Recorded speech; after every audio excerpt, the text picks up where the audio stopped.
Episode की starting में हमें दिखाया जाता है कि एक लड़का जिसका नाम डूयू होता है वो एक छोटी सी बच्चे की गाल टच करते हुए उससे कहता है, मिमिंग मैं तुमसे इस लॉलीपॉप के बदले में ट्रेड करना चाहता हूँ, तो वो जो चीज तुमने हाथ में पकड़ रखी है उसे तुम मुझे दे दो। मिमिंग कहती है, नहीं मुझे इसके बदले में 2 लॉलीपॉप चाहिए। लेकिन डूयू उसके हाथ से उस चीज को छुड़ा लेता है जो कि एक मोती होता है, जिससे मिमिंग रोने लगती है। डूयू उस मोती को देखते हुए कहता है, पता नहीं इस मोती के मुझे कितने पैसे मिलेंगे। लेकिन तभी उस मोती से रेड एनर्जी निकलने लगती है और डूयू की उंगलियां उसी में चिपक जाती हैं। डूयू उसे छुड़ाते छुड़ाते नीचे गिर जाता है और आसमान की तरफ देखने लगता है, जो कि थोड़ा सा अजीब लग रहा होता है। तभी वो एक दूसरी जगह पर पहुंच जाता है। फिर उसकी एक आंख को दिखाया जाता है जो कि उसी मोती की तरह हो गई होती है। डूयू कहता है, अभी अभी मेरे साथ क्या हुआ। लेकिन तभी उसकी लेफ्ट आई एक्टिवेट हो जाती है, जिससे वो अपने आंखों पर हाथ रख लेता है और कहता है, ये क्या चल रहा है मेरे साथ। तभी वो अपने हाथों की तरफ देखता है और उसका मोती गायब होता है। फिर वो सामने देखता है जहाँ पर एक गाड़ी लैंडस्लाइड की वजह से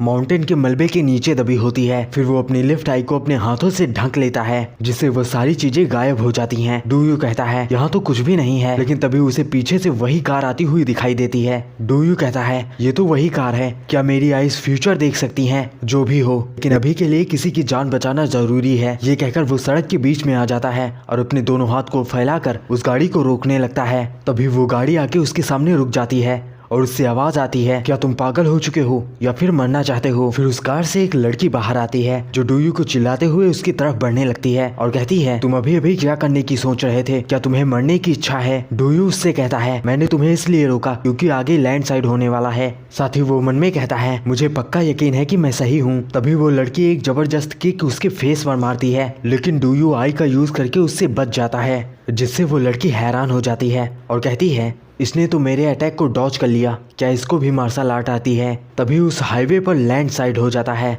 और माउंटेन का सारा मलबा उस रोड पे आ जाता है, जिसे देखकर वो लड़की कहती है, तुम्हें कैसे पता कि ये सब होने वाला है? रुको, इन सब की वजह तुम ही तो नहीं हो? तभी उस कार से एक और लड़की बाहर आती है जो उससे कहती है, थोड़ा सब्र करो और इस हैंडसम मैन के ऊपर ऐसे आरोप मत लगाओ, इसने जो भी किया हम दोनों के लिए किया। फिर वो डूयू के पास आ जाती है और उससे कहती है, मेरा नाम यूजू है और इसका नाम आन्या, हमारी जान बचाने के लिए थैंक यू। डूयू उसे देखकर शर्माने लगता है और उससे हंसते हुए कहता है, मैंने इतना भी बड़ा कुछ काम नहीं कर दिया। साथ ही वो मन में कहता है, ये बहुत ब्यूटीफुल है। आन्या कहती है, तुम कहाँ से हैंडसम दिखते हो, लेकिन वैसे तुम्हें कैसे पता चला कि वहाँ पर लैंडस्लाइड आने वाला है? फिर से इनकट होता है और हमें कार का दिखाया जाता है जिसमें वो दोनों बैठकर ब्लश कर रहे होते हैं और डूयू बस उसे ही घूरे जा रहा होता है। तभी आगे से आन्या कहती है, क्या हुआ, तब से तुम जूयू को ही घूरे जा रहे हो, क्या तुम उसमें इंटरेस्टेड हो? तुमने तो हमारे बारे में जान लिया, अब अपने बारे में बताओ। जिस पर डूयू उसे अपना नाम बताता है। वहीं जूयू और भी शर्माना शुरू कर देती है। फिर डूयू एक जगह पर जाकर उतर जाता है और उन दोनों से कहता है, मुझे यहाँ तक ड्रॉप करने के लिए थैंक यू। जिस पर आन्या उससे कहती है, हमें थैंक यू बोलने की कोई जरूरत नहीं है, आखिरकार तुमने हमारी जान बचाई है। अगर तुम्हें कोई भी जरूरत हो तो तुम हमें कॉल करना मत भूलना। फिर वो उसे बाय करके वहाँ से जाने लगता है और कहता है, ऐसा लगता है कि मेरी आई चीजों के आर पार भी देख सकती है, ये एबिलिटी तो बहुत अमेजिंग है। तभी उसे अपने अपार्टमेंट की लैंड लेडी दिखाई देती है जिसके हाथ में एक बैग होता है और उसमें डूयू को किसी तरीके की लाइट दिखाई देती है। डूयू अपने आंख पर हाथ रख लेता है और कहता है, ऐसा लगता है कि चीजों के आर पार देखना बहुत मुश्किल काम है, लेकिन उसके अंदर ऐसा क्या था जो इतना चमक रहा था? फिर सीन चेंज होता है और एंटीक शॉप का दिखाया जाता है जहाँ पर वही लैंड लेडी उस शॉपकीपर जो कि एक ओल्ड मैन होता है उससे कहती है, ये सिर्फ 800 युआन का कैसे हो सकता है? ये एक एंटीक है जिसे मेरे ग्रैंडफादर ने रिपब्लिकन एरा से रखा हुआ है। वो ओल्ड मैन कहता है, ये सिर्फ एक इंक स्टोन है। फिर वो इंक स्टोन कैसे बनता है ये ओल्ड मैन उस लेडी को बताता है और उससे कहता है, इसीलिए ये ज्यादा कीमती नहीं है, तो बस मैं ज्यादा से ज्यादा इसके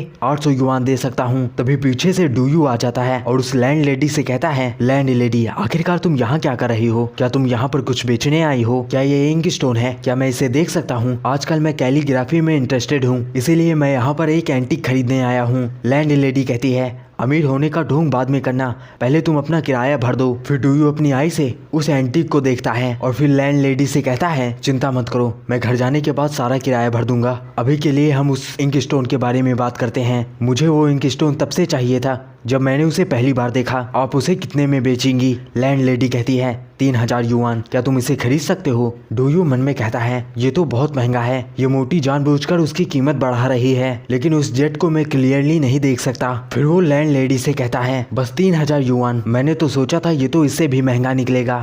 तभी वो ओल्ड मैन डूयू से कहता है यंग मैन, तुम्हें देखकर लग रहा है तुम बहुत जोश में हो।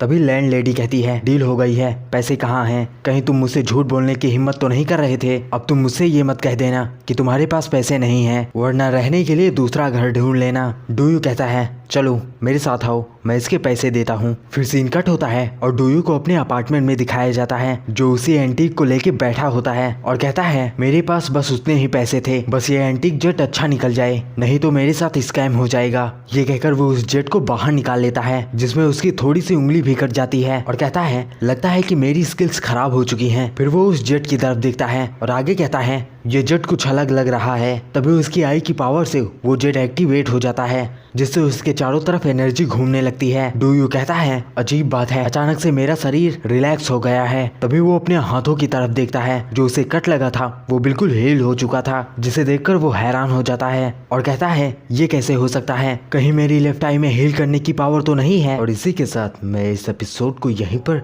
विराम देता हूँ।